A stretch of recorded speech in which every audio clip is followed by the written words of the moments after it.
All right. Is everybody back? Shall we start? Yeah, all good. Okay, perfect, perfect. Okay, so welcome everyone. Welcome to the panel. It's my pleasure to moderate this panel. My name is Nasser Sharasbi, and I'm a faculty of information systems at the Lam Family College of Business, and also the direct faculty director of the Lam Larson Emerging Technologies Initiative at the Lam Family College of Business again. And I'm also part of the AI task force at our school, having the pleasure of working with Anushwa and Andrew and others, Carrie, Kate, there. It was very great discussions today. We heard from a lot of faculties that how they engage AI in their curriculum and so on. With this panel, we wanted to see like whether we can gain some insights from our students. So today I'm here with four. I don't know if Paula is here. Is she here? Yes. Yes. Okay, perfect. Fantastic, fantastic, great. So I'm with four distinguished students of our campus from different colleges, from different essentially diverse kind of background and where they stand in their education. So without further ado, I would like to actually ask our esteemed students to introduce themselves, and then we can go through like the questions. So who would like to start? Maybe I will start with Keith here. Keith, go ahead. Hello, everybody. My name's Keith. Senior double major computer science biology, and I graduate in fall of 25, College of Science and Engineering. Perfect. Stefan. Hello, everyone. My name is Stefano Silvia, current MBA student who's planning on graduating this month. I also did my undergrad as well at SF State with focuses in finance. Excellent, thank you. And Paula next. Hi, everyone. My name is Paula. I'm a third-year Becca student with a journalism minor. I'm the editor-in-chief of Golden Gate Express. Excellent, thank you. And Juan? Hi, everyone. My name is Juan Pablo Izquierdo, and I'm an information systems major. This is my last semester at SF State, and I'm the president of one of the organizations within the Lam Family College of Business called IMSA. Great, great. Great to have you all. Thank you so much.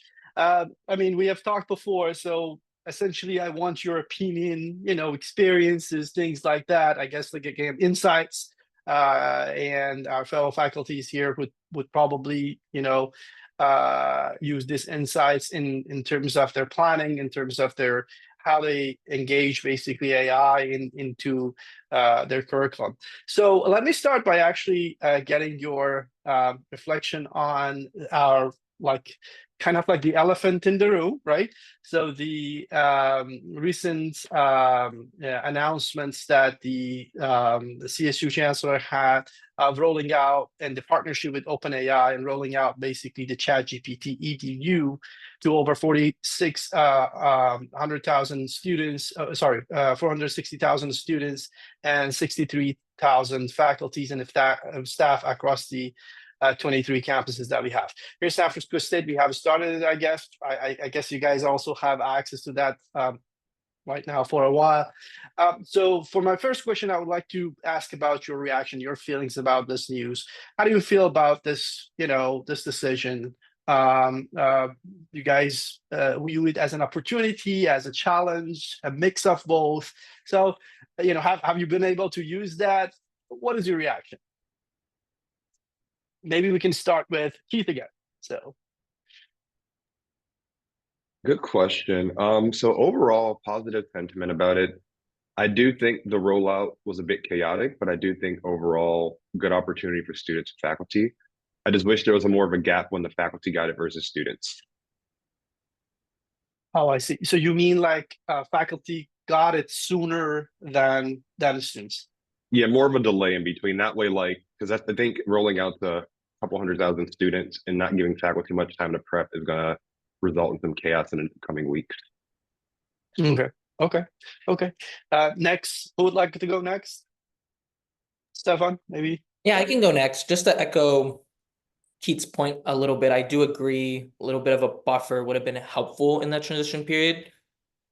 It's obvious that students have been using AI and specifically ChatGPT since it kind of predominantly came out. I think it's a bold statement from the CSU to, like you mentioned, address the elephant in the room.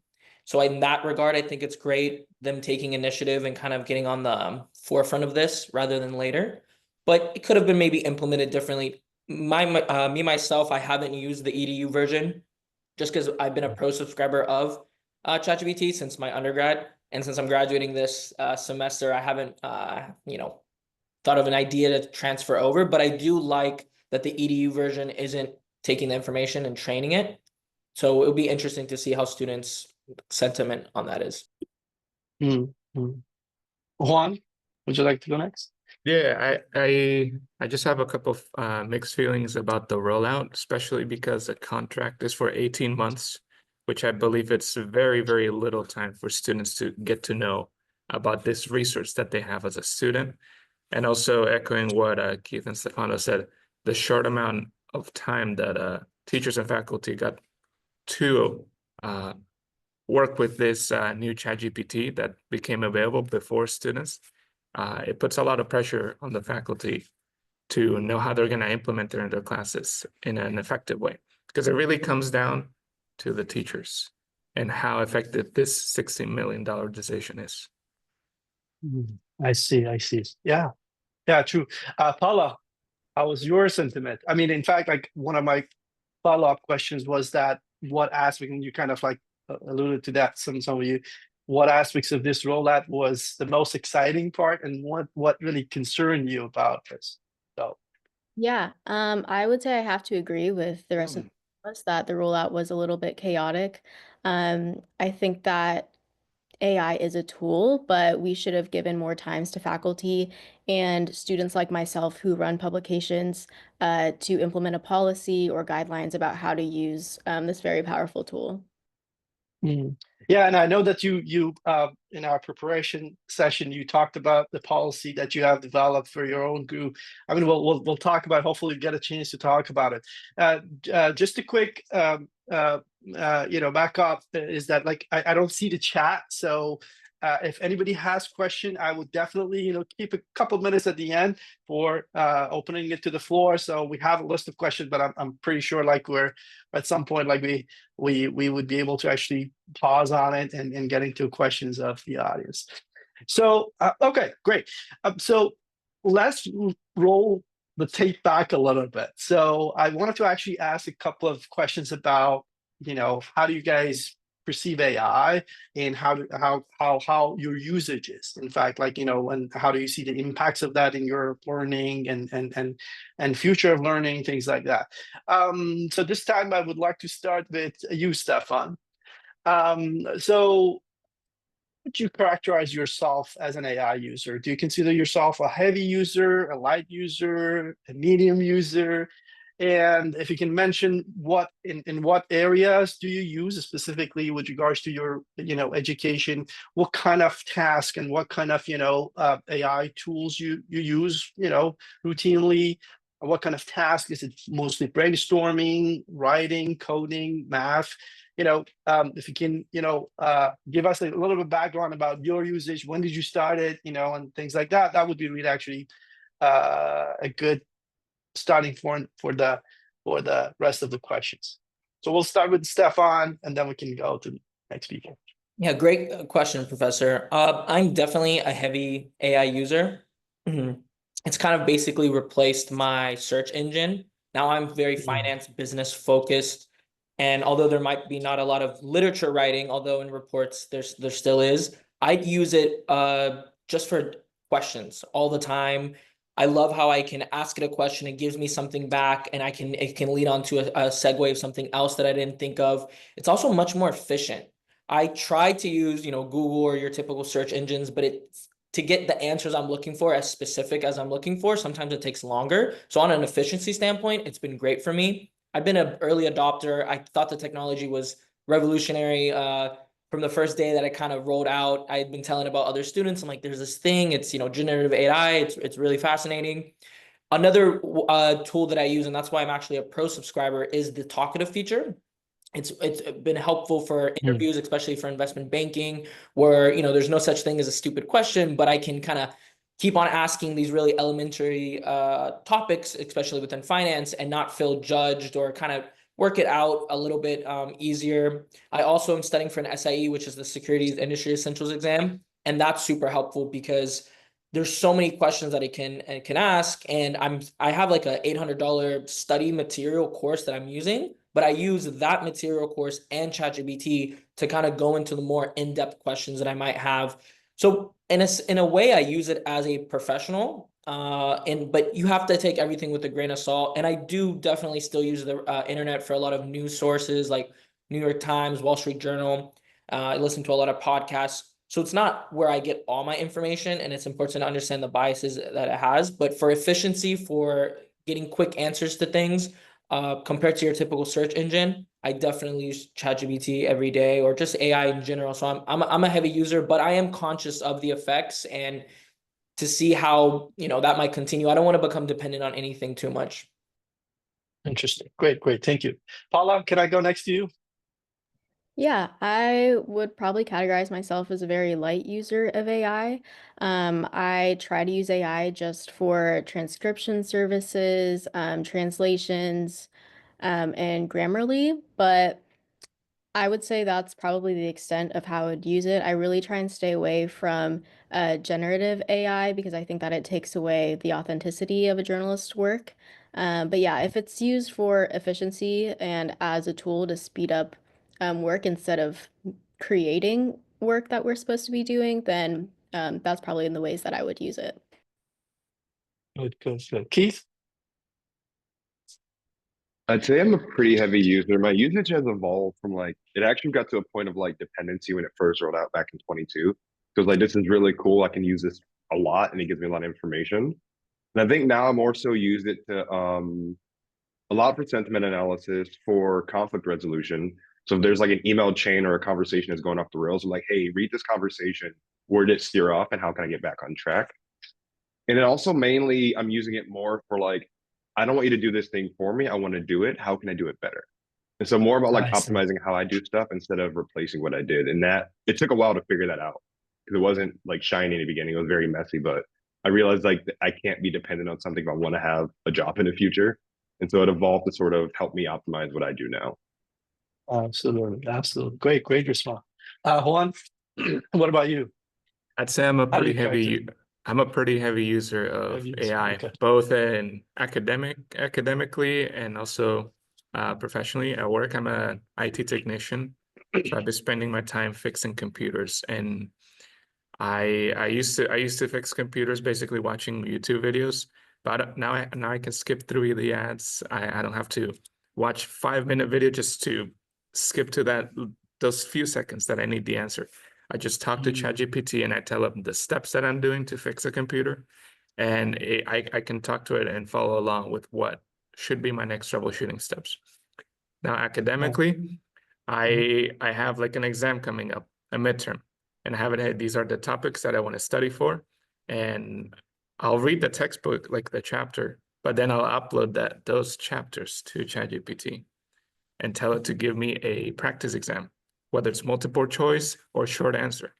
And I've given my friends like this idea on how to study, and they never thought about it. And I was like, yeah, you should do it too. And it's been very, very efficient and effective for me to study that way. So overall, whether it's at work and academically, it's made me more efficient and also effective at learning, and also at just working better overall.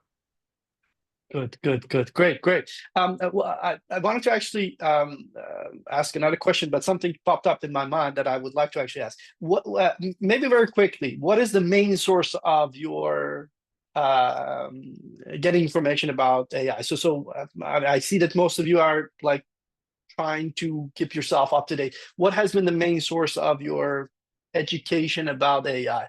Was it classroom? Was it like internet? Where are you getting your information about AI? Very quickly, maybe again, like with the same order, if you can answer. Stefan? Yeah, I've been attending through the university a lot of conferences, like that wonderful SAP conference that was held. Speaking to professors, speaking to faculty, looking up news articles, just trying to understand, as much as I can about where AI is heading and where it is. Also in finance, it's really the markets are really technology focused, and especially with AI, there's so much money coming in from venture capitalists and what have you. So it's important to stay up to date on that regard. But essentially, for me, when I'm trying to understand where the future might go, I try to even just speak to students and see what their recommendations are, what they've been using. So it really depends, but there's not one specific source where I'm kind of getting all the information from. Sure, makes sense. Keith? So I'm a part of the Association for Computing Machinery at SF State, which is like a computer science org here. And so mainly just day-to-day conversations that comes up. We have our like Reddit or Discord threads that it comes through. I'm on Reddit a lot, and then also like news sources like VentureBeat and like TechCrunch. I see.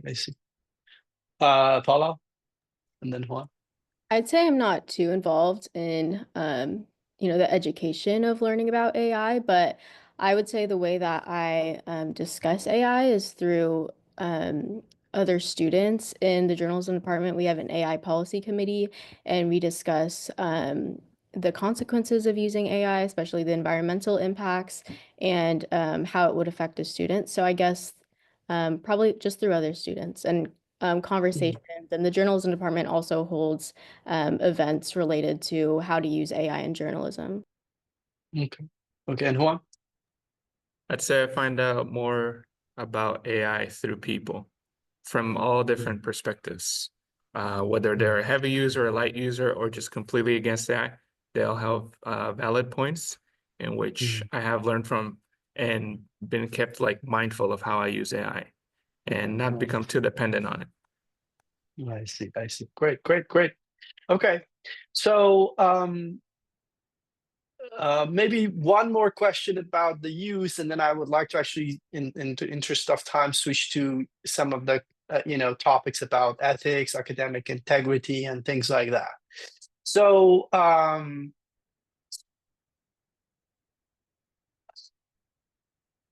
what was your sentiment, or what is your sentiment about AI in education? So is it help? What is your general feeling? Is it help you? You feel that it helped to improve your learning, or hurt it, or both? And is there any sort of like skill sets that you are gaining because of using AI,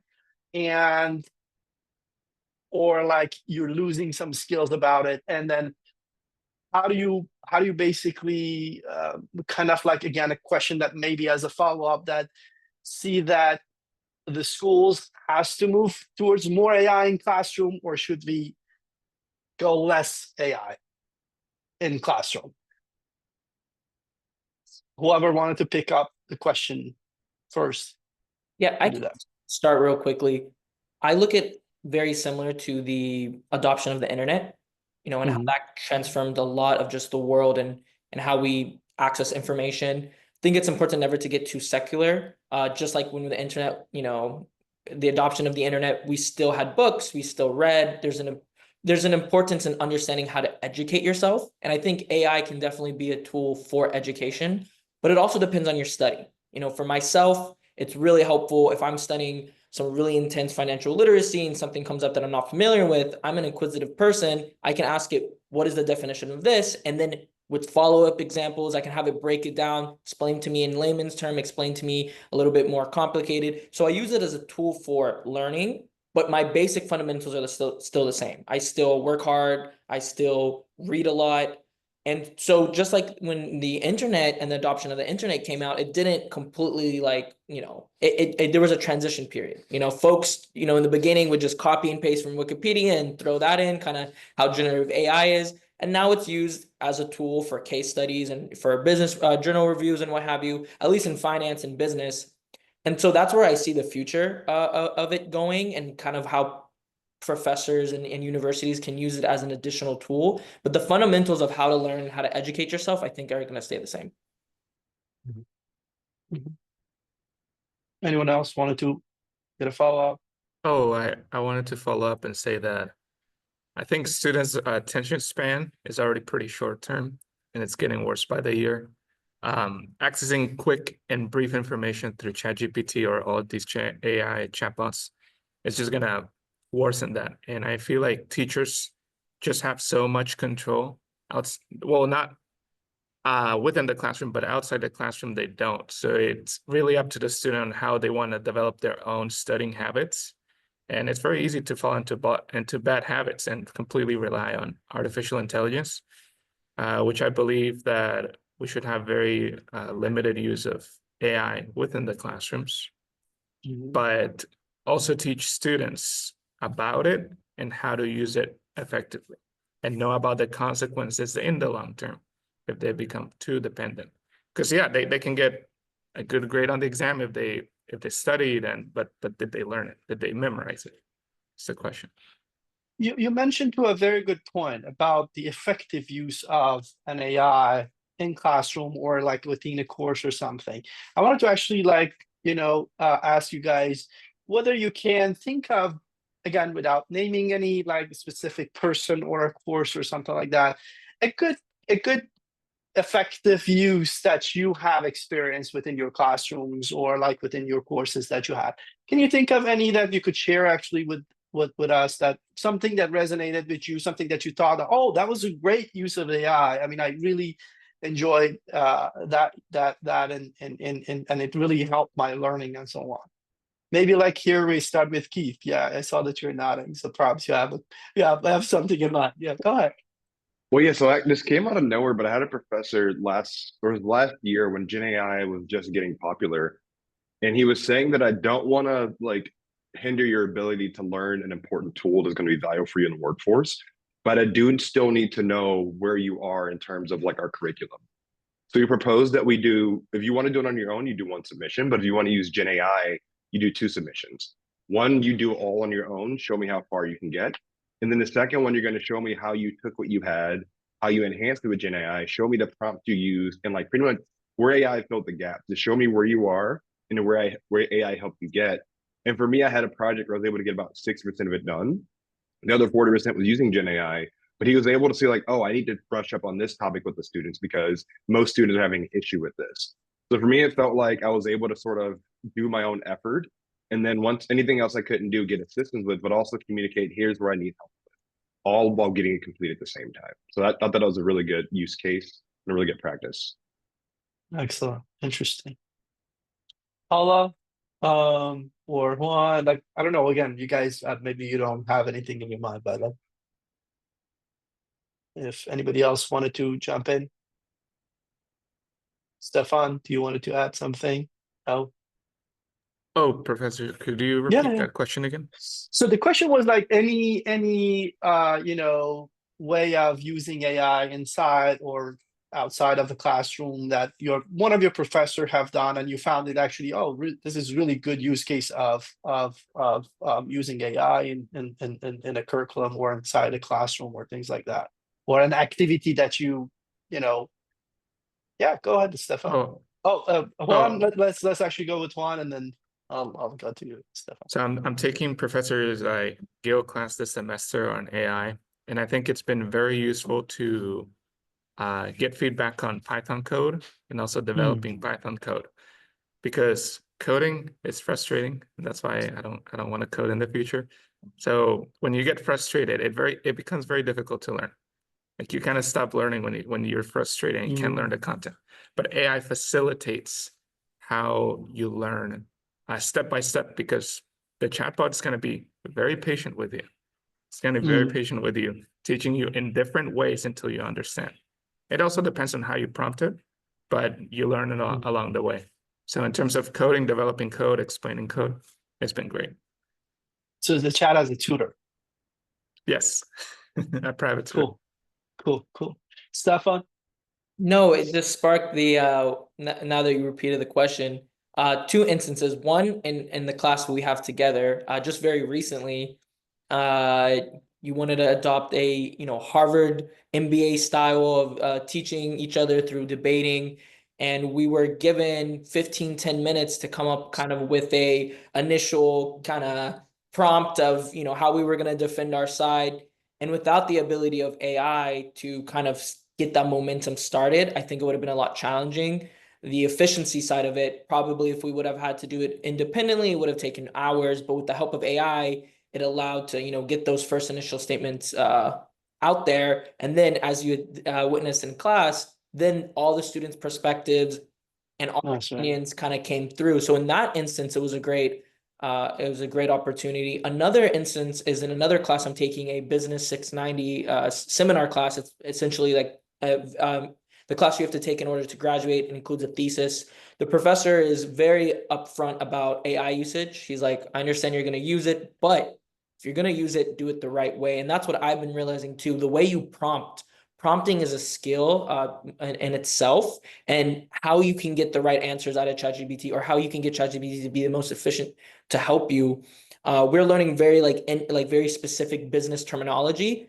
And he showed examples of, if you just say, explain to me what the five forces analogy, or explain this, will be very rudimentary. So probe it, get it to think more, get it to, provide also your own understanding of the concept. And that's a very important, I think, side, especially at the SAP conference that I was in. Many folks believe, even for the future of work, the folks who are going to be able to use AI the best and be able to prompt the best are the ones that are going to be most successful. So it's kind of not only about adoption, but also, can you become the best at using this tool? And it will be interesting to see how things develop. Yeah, no, that's right. Paula, anything comes to your mind? The only thing that comes to mind is our visuals advisor at Golden Gate Express gave a presentation about how we can use generative AI to kind of give a blueprint of how a photo should be taken, or kind of like a very outrageous idea that a photographer would want to implement in an actual photo they take. I think that it's a fine way to use AI, since we're not actually using generative AI and publishing it itself, but I guess to kind of illustrate our ideas to show as a blueprint is fine. But then again, that poses the question, are we just limiting ourselves to not thinking creatively enough, or like to draw it ourselves?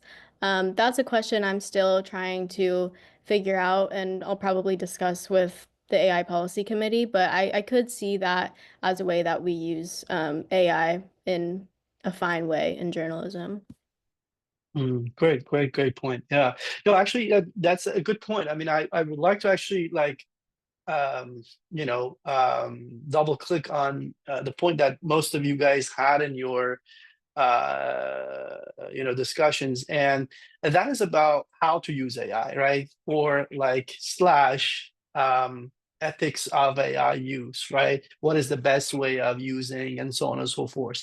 So maybe I'll go back to you, Stefan, because or I think it was Keith or Stefan, like one of you guys mentioned about the acceptable use. So your professors actually let you to use, they're open to use, but they ask you to be ethical, responsible to use AI. So I wanted to actually see what is your point of view in terms of ethical and responsible use of AI. So how do you see, or where do you draw the line that you talked about, draw the line between ethical, acceptable, or responsible use, and then the unethical use, or where it's kind of like the last and is kind of like the academic dishonesty?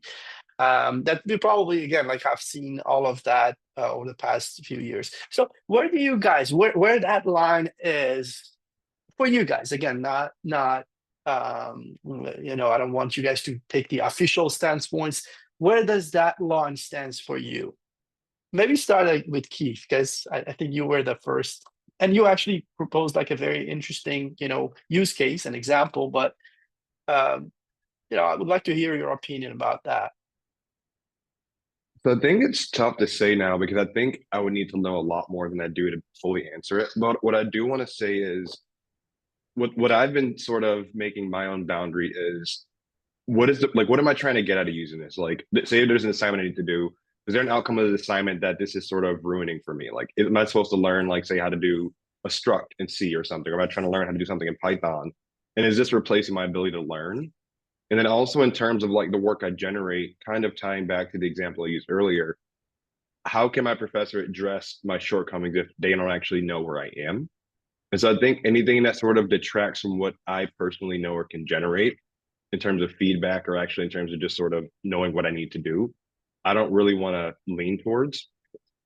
And so mainly I'd say I want the thoughts that I use, that whatever I get from AI needs to reflect what my actual thoughts are, not just sort of, here's what I'm thinking. Can you make this sound fluffier or better? It needs to be like my full intention behind it. And so I usually will sort of prompt in ways where it's like, you give me like an outline and then I fill in everything else, but you pretty much, you like make the blinders and I just sort of write within the boundaries instead of, can you write this? And I just sort of copy and paste it and then submit it as my own. I see. Great point.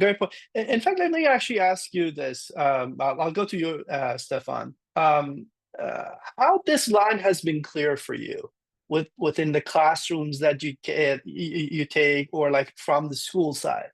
How do you find it actually there's a clear, line that has clearly identified the acceptable or like ethical use of AI through unethical?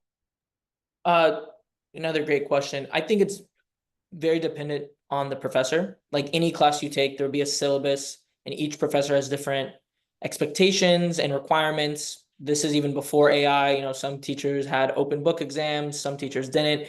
And I can see the prevalence of that as well with AI in certain, for the most part, all the classes I take, there isn't any strict anything strictly against AI. In my undergrad classes, there was definitely a little bit more of that. But we can see from the early adoption stages, just in the past 2 years, when you look at something like ChatGPT, it definitely has changed a lot and professors have become more aware and so forth. So there's been phases and there's been moments. For me, myself, the ethics standpoint, it's like anything that's going to be out there. You can use the internet in harmful ways. You can use social media in harmful ways. So it's more of a value and your personal ethics.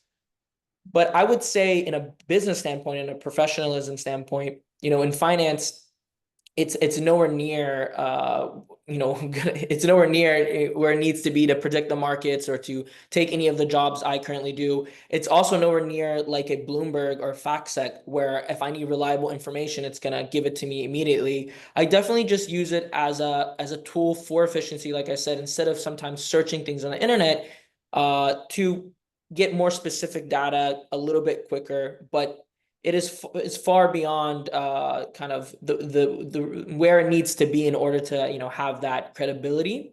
It's interesting because for one of my classes, I'm doing a stakeholder analysis, and we're actually it's specifically on OpenAI, and we were able to talk to individuals who work within the firm and ask them, how do you look at taking care of stakeholders? What are ethical issues for yourself? And so it's a fictitious assignment, but we are going to be presenting to them in a way our consultant.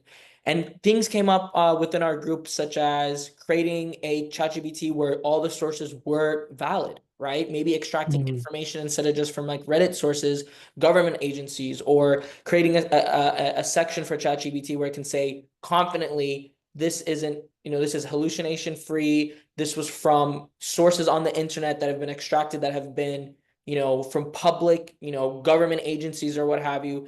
And there's a lot of that. I think also there's going to be a future for how do you cite AI. Right now, even if you would like to use AI, it's hard to cite it. When you cite other things from books and so forth, there's a format, right? APA, MLA. There's not that currently for AI. So there's a bunch of things that we're talking about in that stakeholder analysis. Those are just a few recommendations that we had, thought of, but definitely more of this thinking has to take place, especially on a global scale. When the internet came out, it wasn't until I think 1996 with like the Telecommunications Act that the internet was very heavily unregulated. It was regulated between the bodies who had predominant power. And that's kind of what we're seeing with AI, with these large AI, generative AI modules.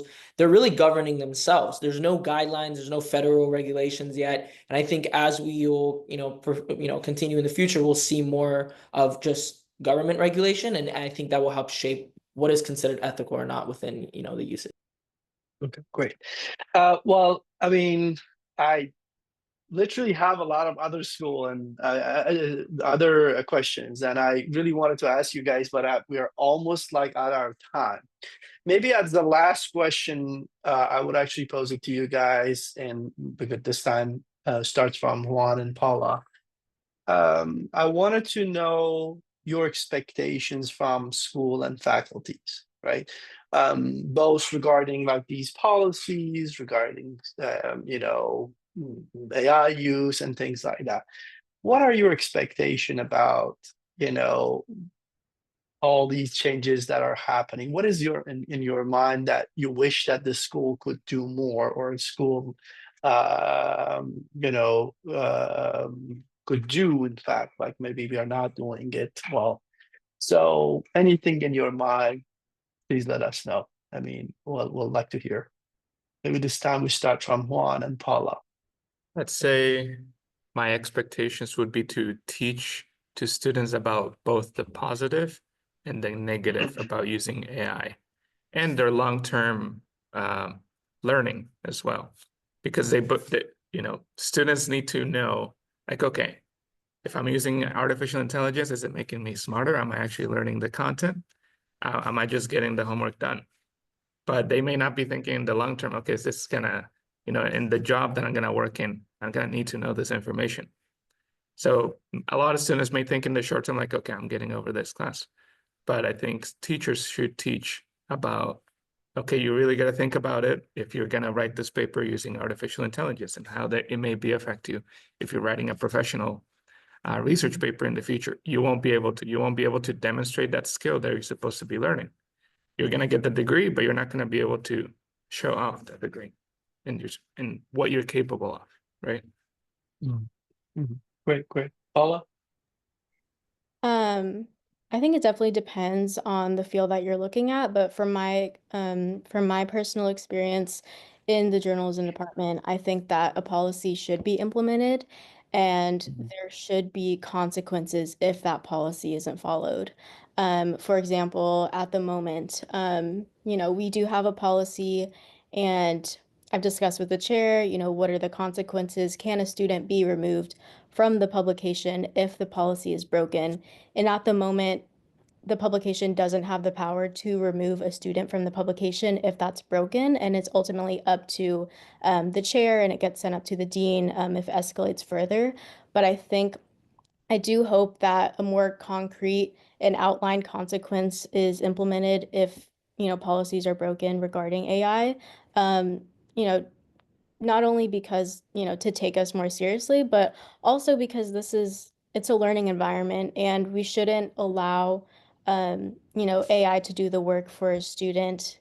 And we should also be encouraging students to be less dependent off AI and give them serious consequences if they use it irresponsibly. Interesting. Good point. To have the AI more as a companion, co-worker, rather than only being make the students dependent on that. Keith and Stefano, do you guys wanted to add like maybe final thoughts on that? Oh, all good. Okay. Anushwa, I don't know if you have like time for one question from the audience, one or two questions from the audience. I know that like you guys have put a lot of questions on the chat. I'm so sorry. As a moderator, I don't know if I have to focus on my own question or like reading the chat, and so I tried to do both, but it was a little bit too difficult. Maybe just one or two questions by showing up hands. So, because obviously we cannot go through all the questions. Sir, Yeah, I would also encourage our students to look through the chat and maybe respond in the chat to some of the yeah, questions. please. Yeah. That would be great too. And maybe we take one question, because I know people Yeah, we can go take it. to meetings at 12 o'clock, so I want to finish up. Yes. Sure.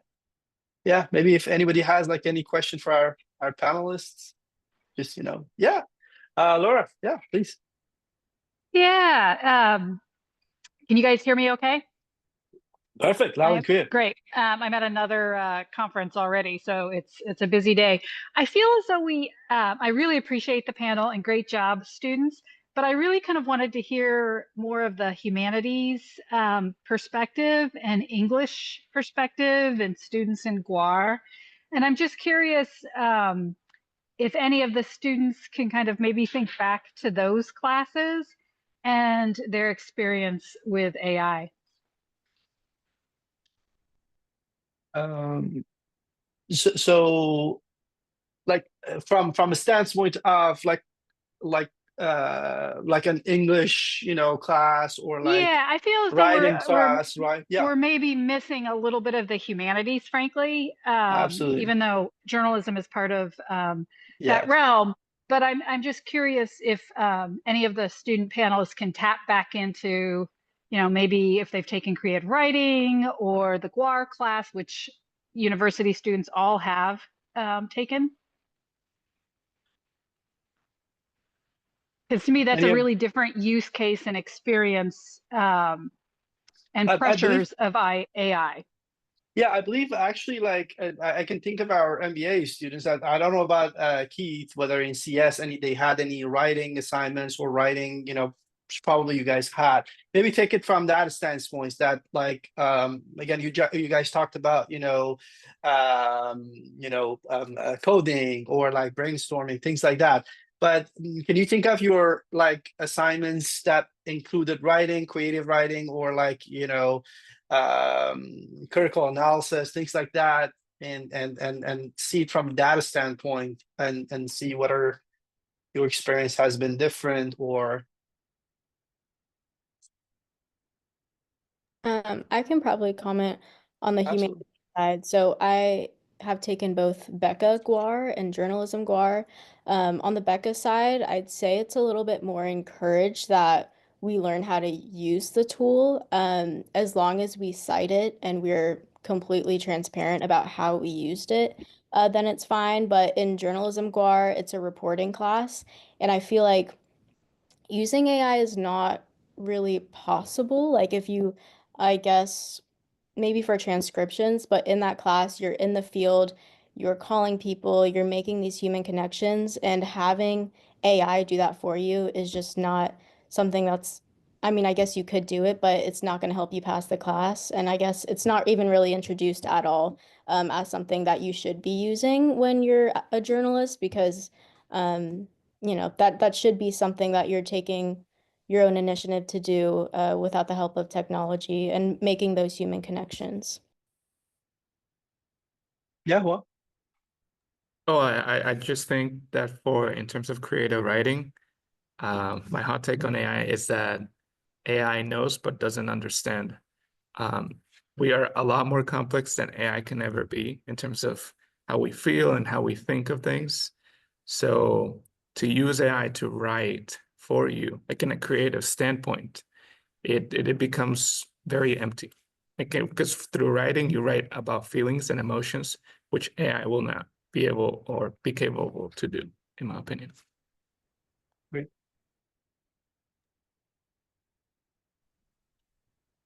I just want to Stefan put, also, yeah, oh, go ahead. Yeah, no, go ahead. No, I just wanted to say Stefan put it in the comments. So Keith, go ahead. so I've taken two GUAR classes. Well, I've taken human phys for bio, and right now I'm taking AI or ethics and computing with Dr. Aga, who's actually in the chat right now. But I don't really want to use AI for those courses because a lot of it, it's not difficult to sort of give an opinion or like think about something. And so in these courses themselves, and I'm not just saying this because I'm professors here, I don't really feel the desire or need to use them. So I think my usage in these topics is probably weaker. But it just seems that like in these courses, like physiology, for example, that was my bar. I'm doing like lab work and I'm writing like stuff from experiments. And it's also going to have been the time that I took it before Gen AI was something I was using regularly. But I really didn't feel like a desire or need to use it in those topics. And for me personally, it feels more fun to sort of keep those things to my own faculties instead of trying to help AI. AI for me has been more about like, what are things that like I can't sort of generate on my own or I won't be able to do fast enough. But creative stuff just seems like it's fun to do. and it's like offloading your fun to someone else doesn't really seem fun. Oh, interesting. Interesting. Well, thank you so much. Really appreciate it. I think again, like we used 5 minutes of Anusha's time as well. We ate it. Sorry, Anusha, we ate part of your cake. I'm so sorry about that. No No, but I problem. mean, I really wanted to appreciate all of our student panel. Really appreciate very thoughtful insights, and I'm sure it has been really helpful for our fellow colleagues here in planning. We're all again like this is a very moving fast target for everyone, I guess. And again, it's like it's these kind of like meetings that we you know put our thoughts together that would help. Again, I think everybody from those heavy users to light users to basically being able to catch up with this moving target. So with that, again, I'll pass it back to Anushwa, and thank you for your time. Appreciate it. Thank you, Nasser. And as always, our amazing, informed, and thoughtful students energize us to do the work that we do. Nasser, Keith, Stefano, Juan, Paula, thank you for those thought-provoking insights. Everyone, if you don't know me, I'm Anushwa Chaudhary. I've been a professor of economics since 2003 and the senior director of CETL. I'd like to wrap up and offer some thoughts and observations, but also offer opportunities for faculty participation going forward. I know we're running out of time. If you can give me and stay on for 5 more minutes, or you can always catch up by looking back at the recordings. We will have them all up on our program page, and we will send out a message that they are up so you can look back. But some thoughts I picked up from listening to all the presentations, that AI can be a force multiplier, but we need high quality data and we need human to determine that. Students are perhaps more critical and reflective of AI use, and can really help us co-create norms and materials, uh, and help us faculty figure out the use of AI. And finally, can bias be completely eliminated? Perhaps that's a goal machines may be able to help us achieve. So we have been hard at work to support our colleagues as the wave of generative AI hit us just as we were emerging from COVID isolation and online teaching. It feels like we instructors are constantly adapting our curriculum courses, and it feels relentless. But there is also opportunity here. As lifelong learners and educators, it is exciting that generative AI is making us think hard about our role as educators and role of students as partners in the learning process. In some of the presentations, you heard about the innovative work that faculty in departments are doing, and sometimes with external funding. In case you were not aware, we are excited to share that CETL, in partnership with Academic Technology, was awarded a California Learning Lab grant to lead a campus-wide departmental AI preparedness project. We believe that department-level engagement is key for our campus to building AI literacy and preparedness for ongoing AI discoveries. With this grant, we propose to do a needs assessment to determine levels of faculty preparedness for Gen AI at SF State. We aim to collect in-depth data from department chairs that will help us build an AI readiness audit tool. One can find many such tools for the technology sector, but none exist for higher education yet. This tool would then enable departments and individual faculty to pilot, assess, and identify needs for the use of Gen AI tools within their courses and curriculum with a critical and responsible use lens. The audit tool will provide scaffolding for a Canvas-based course shell, which will be used by faculty participating in teaching squares. Through the teaching squares, faculty will come together in groups of their choice, either departmental, interdisciplinary, or area focused, such as writing, coding, critical thinking. Teaching squares will also provide a space and structure for faculty to engage in small-scale pilots develop student guidance, revise curriculum, investigate discipline impacts and workforce preparation needs for majors, as well as identify priority areas for their courses and departments. Data collected from interviews and teaching squares will help us at CETL and AT create professional development toolkits, ongoing trainings, and workshops, as well as an AI readiness methodology for faculty, departments, and academic organizational structures. It will also help build a critical mass of academic departments on our campus that can harness and benefit from Gen AI applications in teaching and learning. We already have a team of faculty and staff, and you can guess Jennifer is part of it, Dragutin Petkovic from computer science, Ernie Joaquin, staff from academic technology, and we are constantly looking for partners. So please join us in the fall when we send out a call for faculty to join our AI teaching squares. CETL is also proposing to help faculty partner with students to learn the process in which they are using AI to generate academic output. Some of you are already doing that. We wish to start with writing courses both in the lower division and GUAR courses. If we are funded, we will bring faculty together in a learning community to co-create with students teaching materials to support writing instruction with AI. Please reach out and join us if you're interested in this work. We have created guidance for faculty concerned about academic integrity, built a framework to incorporate teaching about and with AI in courses and curricula, challenged faculty to think about where and how we need to protect student learning, and our thought leadership is bearing fruit in the form of national presentations and publications. CETL has provided support and ideas to generate some important guidance and policy on our campus. For example, we have a Senate resolution to guide faculty concerned about academic integrity and use of AI. Senate is also working on an amendment to the syllabus policy to include an AI statement. CETL has many resources to support faculty in building out these statements. Please visit our Teaching with AI page for all of these resources. We encourage you to reach out and invite us to your departments to discuss with your faculty strategies to incorporate responsible use of AI and set up one-on-one consultations with us. The link to the consultations is on our homepage. We would like to thank all the presenters for contributing to this grand success, I think, of this symposium. All the CETL advisory board members for generously volunteering as moderators. For our staff and grad assistants, Cynthia, Jesus, Parth, and Tanas for their invaluable behind-the-scene assistance.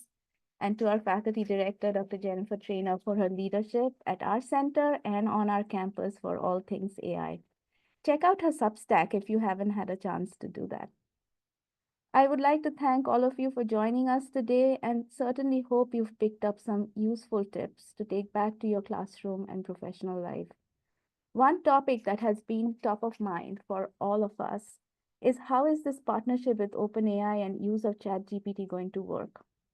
As some of you know, OpenAI will be on our campus on May 7th. There are various venues through the day to meet them and hear about their vision. I urge you to take the opportunity to learn more and ask all the hard questions. With that, I would like to end the formal portion of our today's symposium. We know we haven't given you a lot of opportunity for exchange and questions, and that is not the CETL way. So we have this next 30 minutes open for any of you who want to stay on to ask questions, air concerns, and discuss issues more informally. This is optional, so if you have a class to go to or a meeting to go to, we won't hold you back. But with your permission or not, we will record or not record so that this is a truly safe space. But just follow CETL community norms during this discussion. Thank you again, and we hope to see you again at a similar forum next year.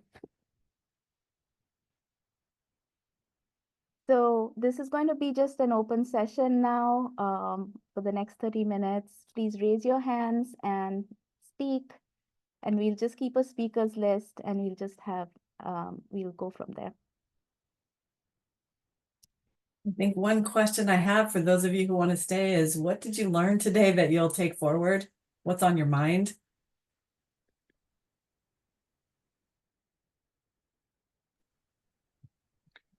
I was encouraged by the students' responses. You know, I thought the students' responses were very reflective, and it sort of mirrors.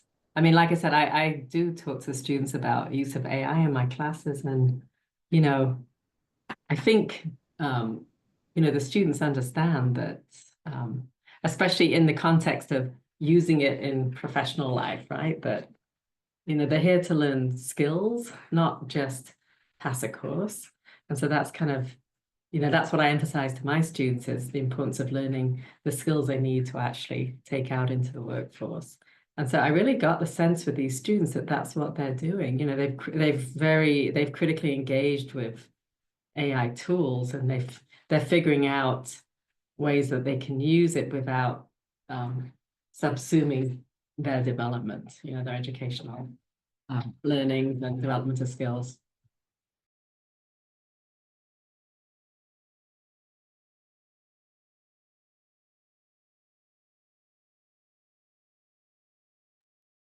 Oh, I think James was next.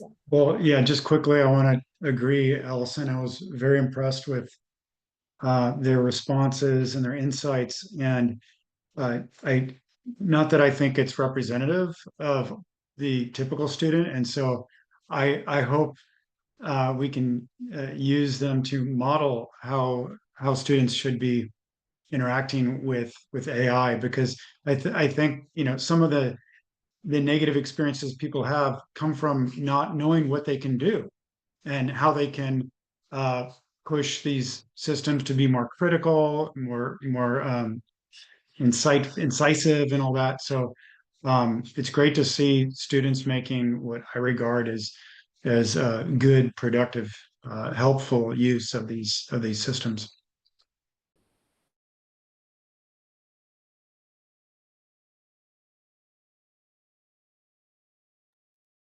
Fred, you want to go Fred, next? yeah. Jennifer, are you going to lead? Yeah, I can do it. thank you. Yeah, go ahead, Fred. Super. Thank you. First of all, this was fantastic. Both the faculty and the student part. A super quick question and then a comment. Anusha, did you say that on May 7th, OpenAI is on campus?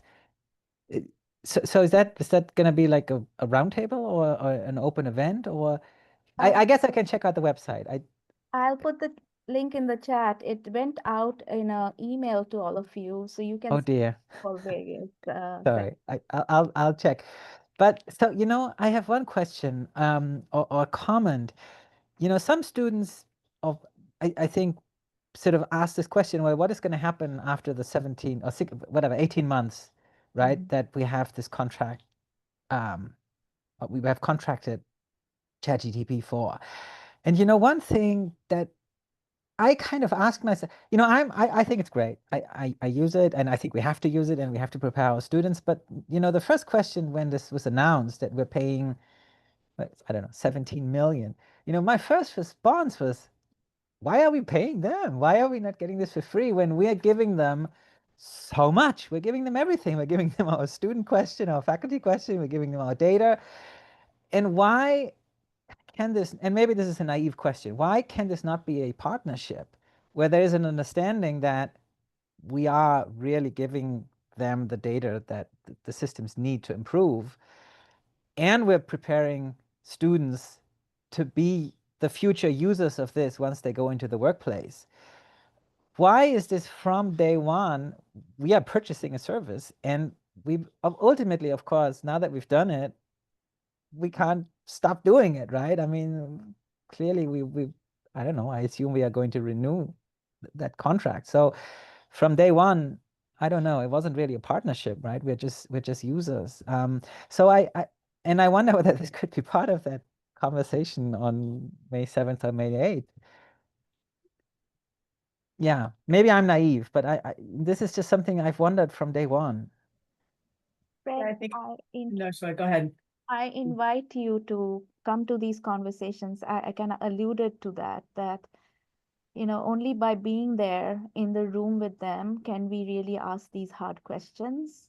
And the way I see it, May 7th is a way for them to come and do a more of a marketing for us. I'm not sure.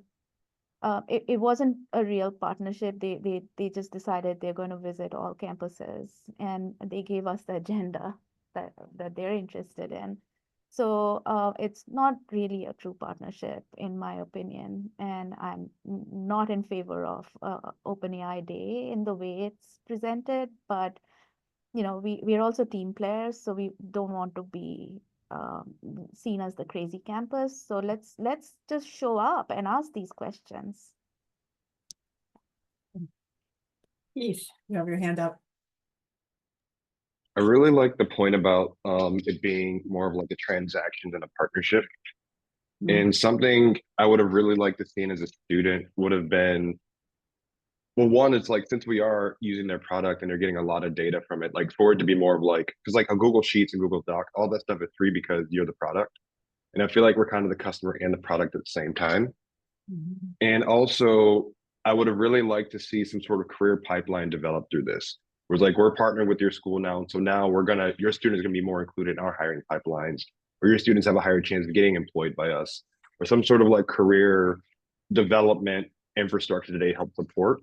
Besides just you guys are buying this and now we have to go to events. And I'm saying this with full transparency as an alpha tester for them.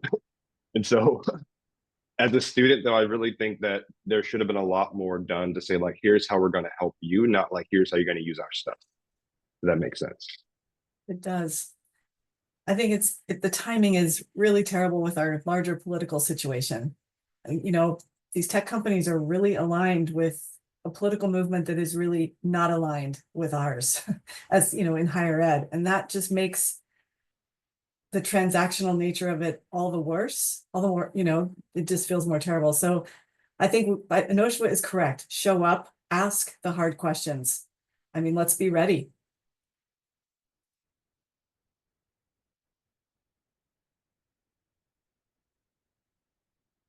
Anyone else like to share?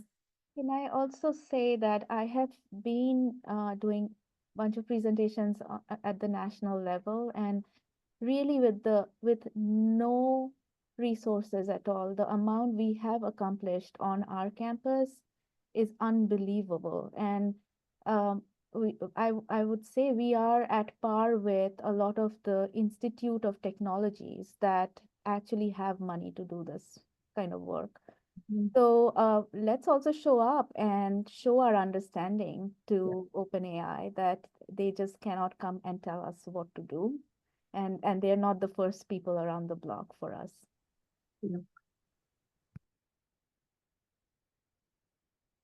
Yeah, Keith. I guess this is more of a request, but can we do more of this? I know. This is tied to the annual AI symposium, but is it possible to have this dialogue like monthly, weekly? I think that this is probably one of the best interactions I've had with faculty discussing this. I'm very honest with my AI usage to professors because I'm just like, I'm not gonna lie about how I'm using it, but like, how would you like compared to like how I want to use it? How would you like me to use it? But I think that more of these conversations need to happen. I think someone had a good point earlier. I think the panel here, we're all student leaders, and so we all going to have very different sort of skewed ways that we use it. We're all going to be using things to the best of our ability. Even I think with Paula, like, she immediately was proactive and made a policy about it. I'd also want to see like how just general students who aren't like in these sort of leadership driven roles would be using it. But I'm really liking this forum in general. So thank you all. Yeah, you are welcome, Keith. We're glad to do it. It's been amazing today, really has.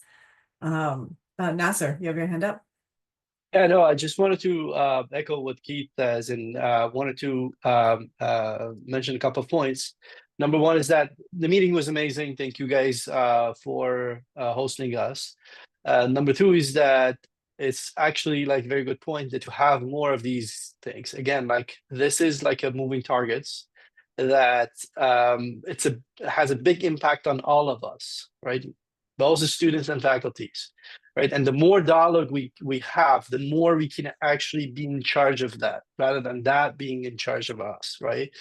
And again, like these dialogues students to faculties, faculties to students, um, basically give us a lead on a lot of decision makings, a lot of, because if we wait to decision making comes from the administration to us, that is probably what we get right now. That's, somebody decides that $17 million goes to OpenAI, which, by the way, I mean, I put it on the chat that OpenAI, a couple of days after this announcement, announced that they're gonna give free to all college students ChatGPT Plus. So I don't know where that $17 million go. By the way, that was only the first installment. So for those of you who did not know, that's only the first installment.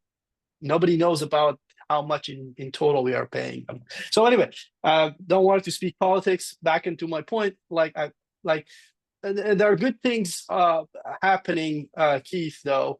In fact, from the Emerging Technologies Initiative, have a follow-up perhaps next year, hopefully, maybe like this semester. It's a little bit, tight, but hopefully early next year, we're going to have like more of these discussions with the student panel, because I saw the need of that.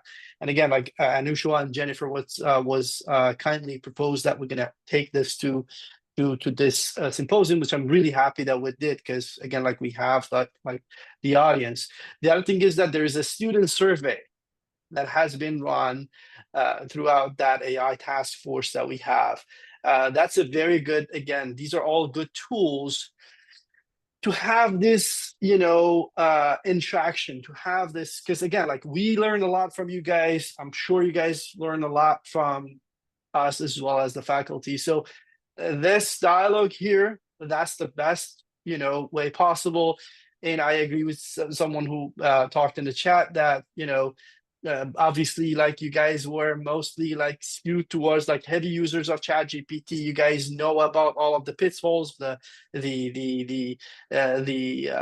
risks and challenges of that. There are like many of the students that at least I had in my classes, and I'm sure like in the other colleges and other professors are, that they have the fear of, even like touching the genie, right?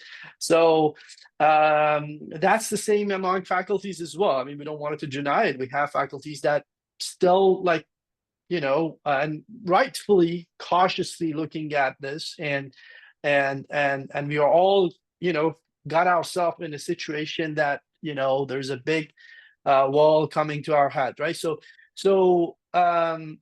again, these kind of discussions, trainings, things like that, is all helps basically for us to get to the speed and be able to actually, plan for our next step, rather than, always like running after it.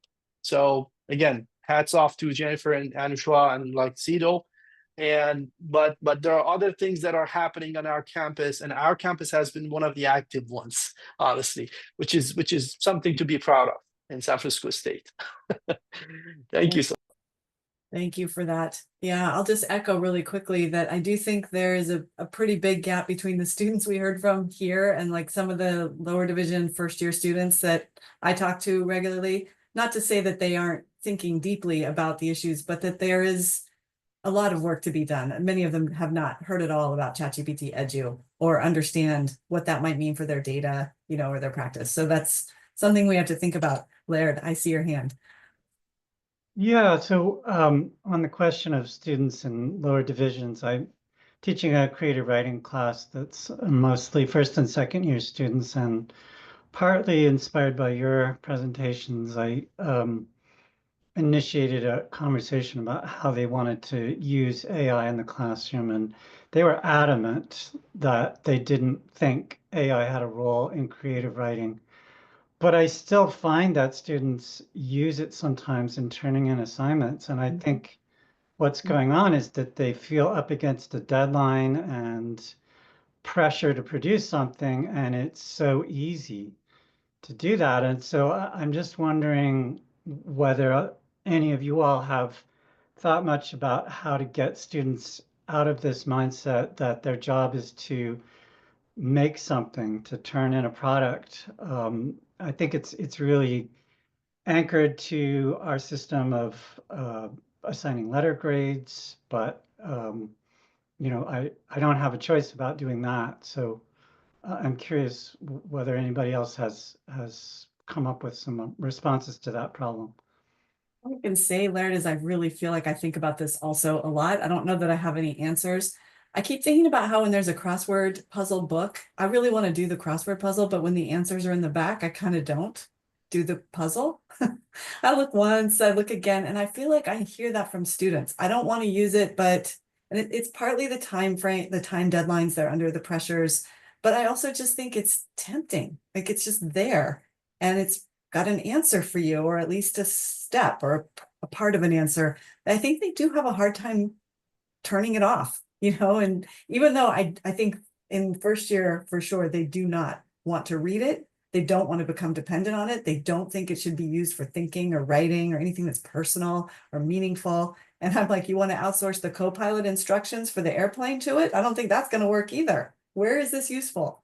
Which is why I really like the use case, you know, thinking about it, like where is it going to be useful in all of these different arenas? I think we don't know yet.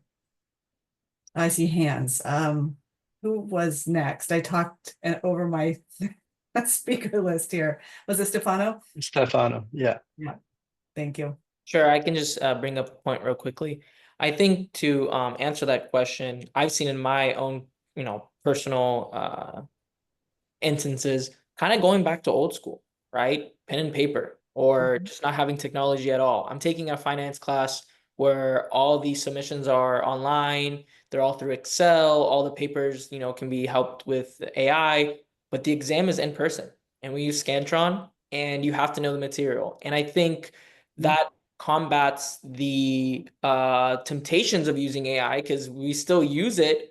But then when the exam comes, if we want to get a good grade, we know we have to understand the and that's just kind of like human psychology, right? If the carrot's dangling in front of you, it's a very, tempting. Everyone's kind of lean one way or another, no matter how great of like a discipline you are in. So it's just, I think for professors, creating a system where it's a balance, but also I don't want to say holding students accountable, but making sure that they can fill in a space like, okay, I'm not gonna have to use AI because I'm gonna be in the classroom and I'm gonna write an essay and paper. And so they can confidently know to be prepared for that. Or like, for example, in my case with the finance exam, I know when I have my final coming up, in a couple, like next week, that I'm doing everything I can. I'm using AI right now to prepare, but in the classroom, I'm going to have a calculator, a Scantron, and a piece and a paper and a pen. And I know I'm going to have to really understand the material, and I can't rely on any exterior sources. So I think when I was in my undergrad and I was taking my first year writing classes, AI wasn't really a thing yet. But if I had, siblings or friends that are going into, college, I would recommend just kind of going old school for certain things. I think that's the best way to combat it for now. Thank you for that. That's very interesting. I think Fred was next. Thanks. I like that, Stefan. I like that going old school. Of course, there are limits to that if you're teaching online class, you know.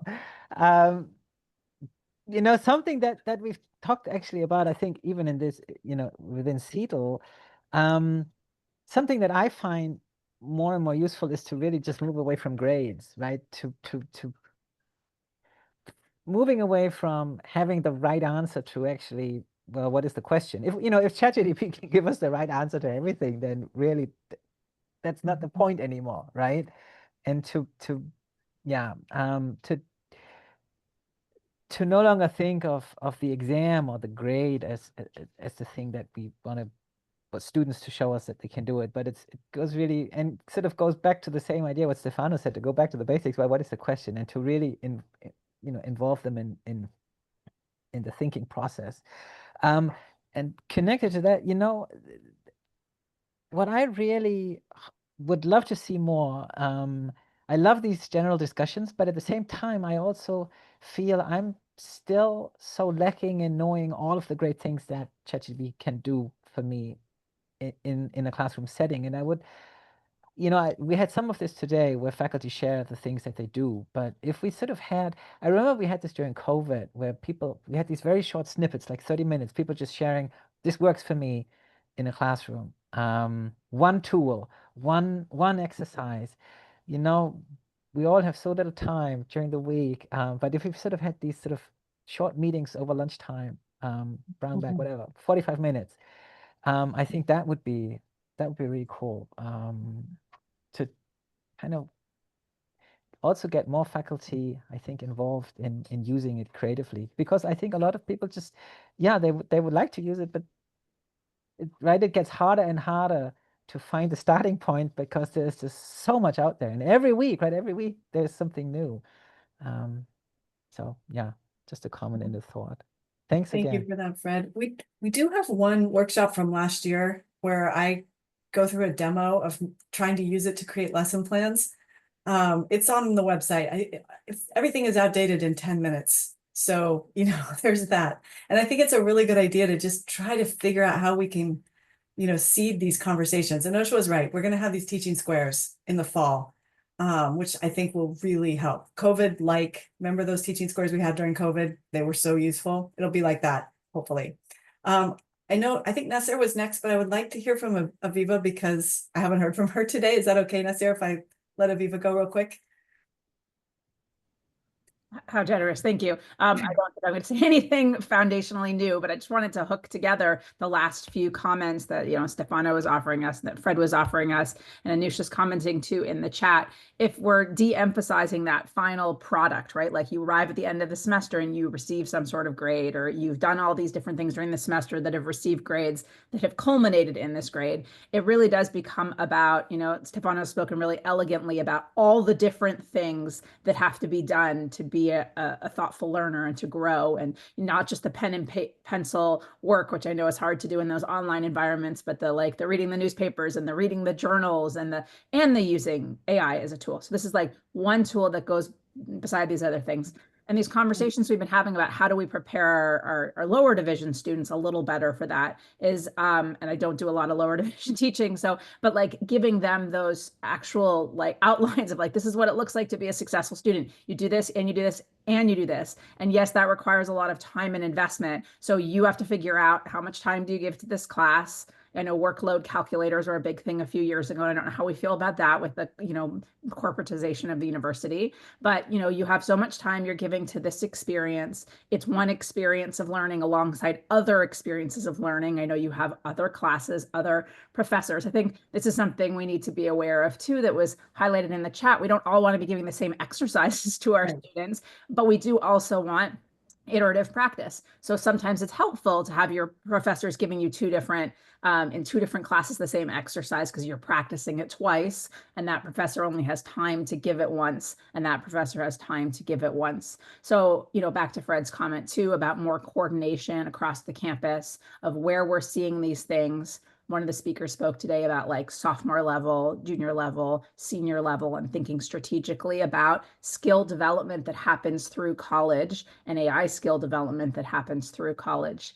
Then we can have this focus on showing your work, have this focus on practice, iterative practice, have this focus on like relevance, like Jennifer was commenting on, like, why does this matter to you? And then students are motivated to do the work that these student panelists are so clearly motivated to do, because they're not just in college to get the grade, they're in college to have a learning experience that sits alongside of other learning experiences.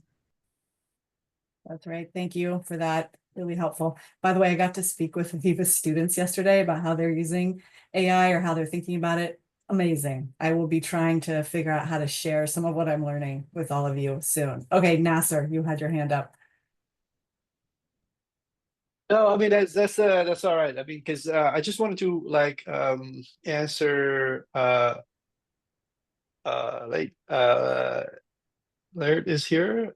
Yeah, here. Okay, so no, I mean just one point that came up also. I think one really important point in being able to keep up with these stuff is to kind of like be able to clarify the proactive and effective use of AI and be able to actually like portray that for the students. If we do that, then the students would actually be encouraged to use AI in the right way, not only just to plug and play, right? So that's, I guess, like, and then you could actually, like, you know, try to design like assignments and so on. Again, I'm not too sure about writing because that's a very niche area, and I think that you guys have a very difficult job on doing that. But again, like, if you are able to, as faculties, we are able to show the students that, hey, I mean, at the end of the day, what you're dealing with is not a genie that can like predict everything, can give everything to you and so on. It's a model that predicts the next word, right? That's it, right? Even like with the new model, we're reasoning, things like that. This is still the core of LLM models, that it's a parrot that predicts the next word, right? And a lot of things that still AI creates, I know that we are getting fascinated by that, but it's a mediocre job, right? And you don't want it to deliver a mediocre job. In fact, the job market does not let you. I mean, if the AI can do the job, they don't need you, right? So if you wanted to stay like competitive, you have to learn how to effectively use the AI. If we are able to actually portray that for our students, I guess a lot of our students going to be like Stefan, who would like to take like an active role and a proactive role in terms of their learnings and usage of AI, right? Instead of, you know, only like using it only as a search engine, or only as a plug and get the plug and answer right thing or tool. They would get like, you know, use basically the AI in a more meaningful way that later on when they graduate is actually like going to help them. So that's my 2 cents. So Thank you, Nasser. I see Stefano has his hand raised. Do you want to close us out, Stefano?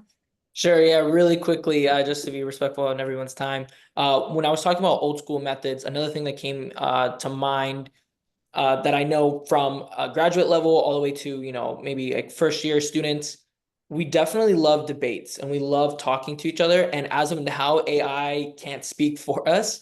And a lot of my classes I'm taking, and I know this might be a little bit more difficult via Zoom, but when we're in a classroom setting, being able to talk amongst ourselves about an issue, about a topic. You know, some folks are a little bit more vocal than others, but you'll see that throughout a classroom, like an hour in a classroom, everybody will kind of contribute. And that's great because when you're talking about those critical thinking and understanding concepts, it's really helpful. And I find it, and I know students telling me this all the time, even more than presenting, because another great way for students to learn are by learning from each other. So even with presenting, sometimes, you know, the attention span and so forth, but when you're consistently having that dialogue flow back and forth, in all my classes, even in undergrad, everybody can really contribute. And I can tell that there's no AI usage there, and it's just students thinking, and I feel like that would be another maybe great from a student's perspective, things that professors can implement maybe in their classroom to help combat all these things we've been talking about. So just a quick little last thing, in my opinion. So It's a quick little last thing, but it's also lovely, right? To say like, talking to each other is what engages us, and it is how we learn, which is today is a great illustration of that. Thank you, everybody. I know it's a little over time, so have a great weekend. I think the sun is out. Thank Thank you. you. Bye-bye.